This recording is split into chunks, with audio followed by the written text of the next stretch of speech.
Saudara-saudari dan anak-anak yang terkasih dalam Kristus, dari Novisiat SVD Kuburuteng Manggarai Flores NTT, saya Pastor Freddy Zahadin SVD menyampaikan ucapan selamat jumpa lagi lewat siraman rohani. Hari ini Minggu, 26 Februari 2023, Minggu Prapaskah pertama. Injil hari ini diambil dari Matius bab 4 ayat 1 sampai 11. Kita diingatkan bahwa bersama Tuhan pasti kita selalu bisa mengalahkan setan. Marilah kita berdoa memohon penerangan Roh Kudus. Dalam nama Bapa dan Putra dan Roh Kudus. Amin.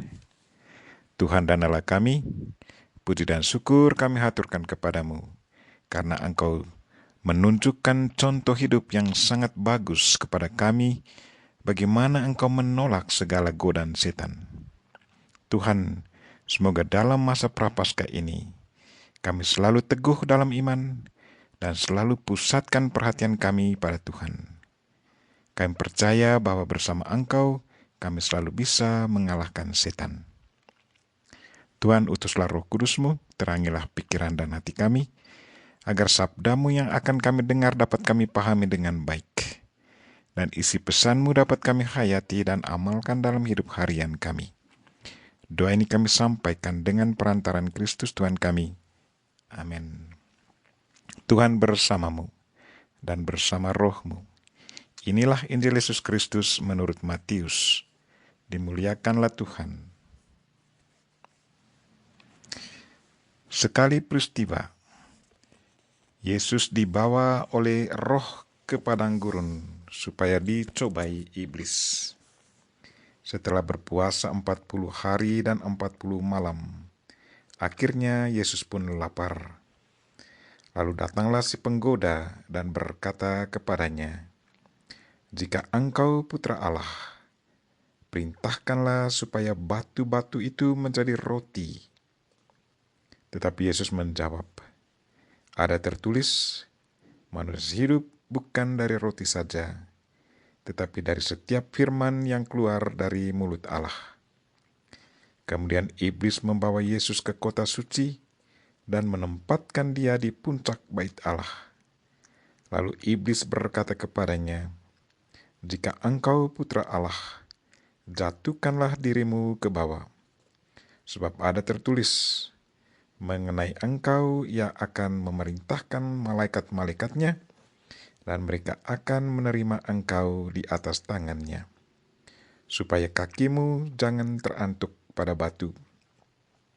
Yesus berkata kepadanya, "Ada pula tertulis, janganlah engkau mencobai Tuhan Allahmu."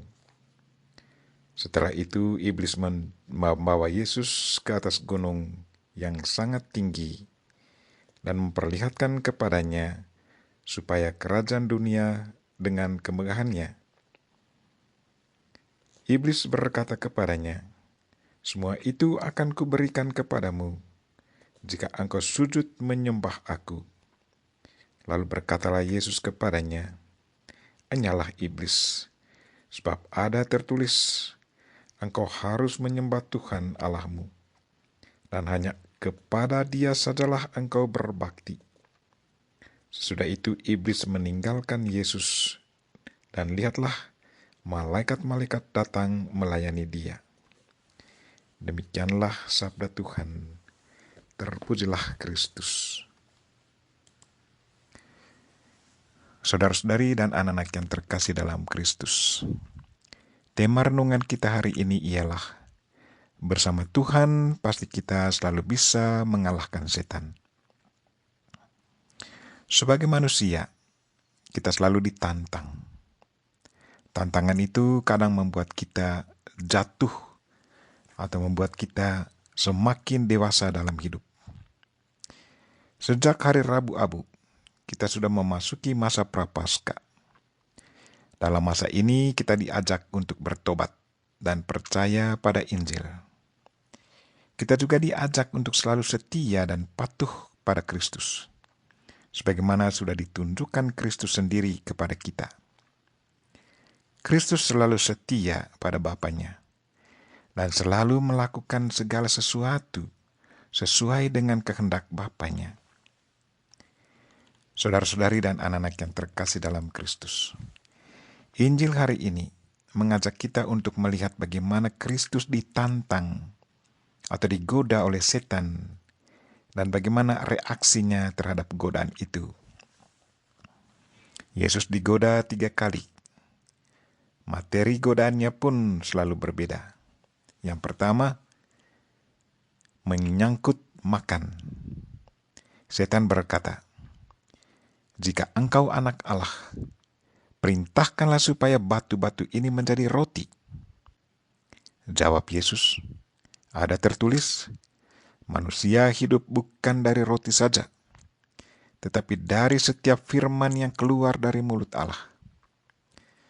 Godaan ini mengingatkan kita bahwa betapa sering kita digoda dalam hubungan dengan barang makan, kebutuhan jasmani kita.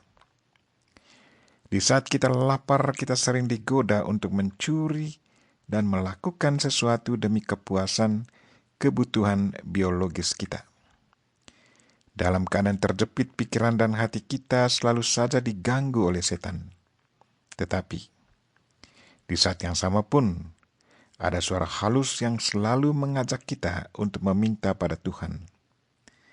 Kadang suara halus datang pada pikiran dan hati kita, bunyinya, "Mintalah, maka kamu akan mendapat." Kalau kita sungguh setia pada Tuhan dan selalu patuh padanya, maka mujizat selalu saja terjadi.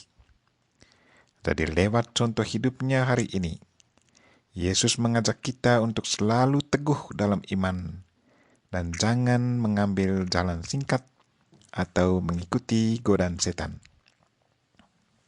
Godaan kedua, berhubungan dengan kehidupan rohani.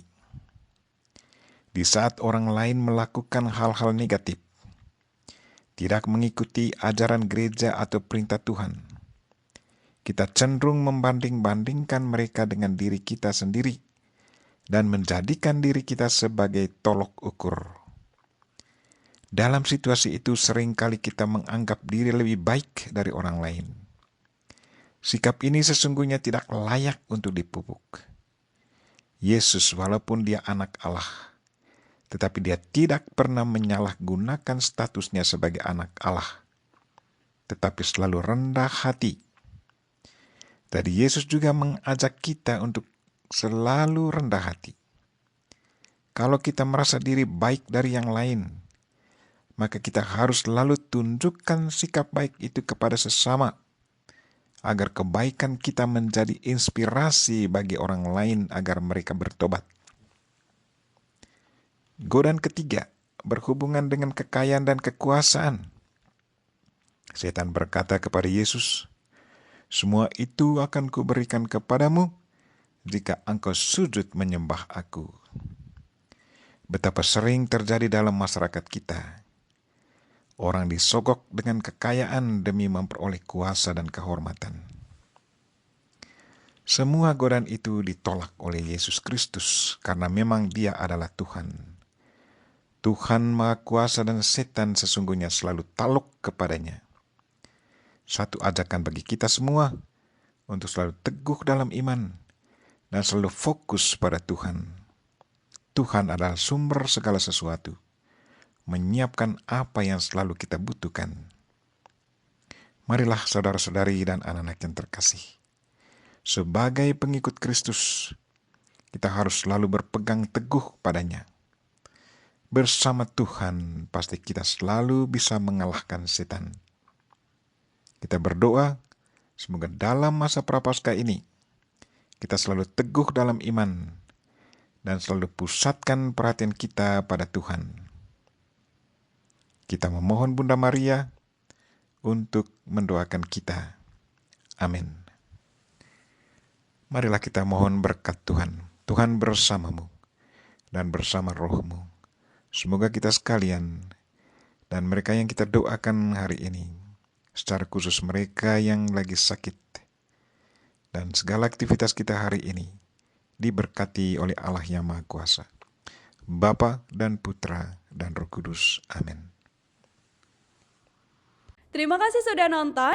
Jangan lupa like, subscribe, dan share ya.